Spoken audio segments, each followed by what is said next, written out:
എന്റെ പരപ്പള്ള നേർത്തിരിക്കാണ് ഇപ്പൊ തീരെ വയ്യ. എല്ലാവരും ഒരാളെ സഹായിക്കണേ. വലിയ വേദനയാണ്, സഹിക്കാൻ പറ്റുന്നുണ്ടോ? എല്ലാവരും ഇതുപോലെ സഹായിക്കണം. സഹായിക്കും, ആരെങ്കിലും സഹായിക്കാണ്ടോ? കരണ്ട.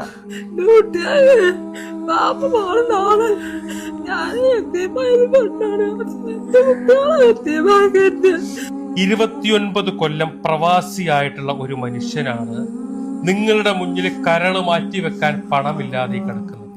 ഈ മക്കളുടെ കണ്ണീര്, ആ ഭാര്യയുടെ കണ്ണീര്, ഇതിനേക്കാൾ അപ്പുറത്തേക്ക് നിങ്ങളുടെ മുന്നിൽ ഒരു കുടുംബം കൈനീട്ടിയിട്ട് തന്റെ പിതാവിന് വേണ്ടിയിട്ട്, തന്റെ ഭർത്താവിന് വേണ്ടിയിട്ട് യാചിക്കാനില്ല എന്നുള്ളതാണ്. ഏകദേശം 40 ലക്ഷം രൂപയാണ് ഇദ്ദേഹത്തിന്റെ കരള് മാറ്റിവെക്കാൻ വേണ്ടിയിട്ട് കണ്ടെത്തേണ്ടത്. ഈ മക്കള് വിചാരിച്ചാലോ അല്ലെങ്കിൽ ആ ഭാര്യ വിചാരിച്ചാലോ സാധിക്കില്ല. 29 വർഷം പ്രവാസ ലോകത്ത് കഷ്ടപ്പെട്ടിട്ട് മക്കളെ കാണാതെ, ഭാര്യയെ കാണാതെ, ഫോണിലൂടെ ശബ്ദം മാത്രം കേട്ട് ജീവിച്ച ഒരു മനുഷ്യൻ തന്റെ മക്കളുടെ കൂടെ ജീവിക്കാൻ പടച്ചോൻ കൊടുത്ത ഒരു അവസരത്തിൽ നാട്ടിൽ വന്നപ്പോൾ രോഗിയായിട്ട് ഇങ്ങനെ കിടക്കല്ലേ. പേരമടത്തിൽ കുഞ്ഞുമൊയ്തീൻ, അദ്ദേഹം ലിവർ സംബന്ധമായ രോഗം ബാധിച്ച് ചികിത്സയിലാണ്. എല്ലാവരും ആത്മാർത്ഥമായി അദ്ദേഹത്തിനെ ജീവൻ രക്ഷിക്കുന്നതിന് വേണ്ടി, ആ ചികിത്സയ്ക്ക് വേണ്ടി നിങ്ങൾ കൂടെ ഉണ്ടാവണം, നിങ്ങൾ സഹായിക്കണമെന്ന് അഭ്യർത്ഥിക്കുന്നു. അള്ളാഹു പെട്ടെന്ന് ഷിഫ നൽകുമാറാകട്ടെ എന്ന്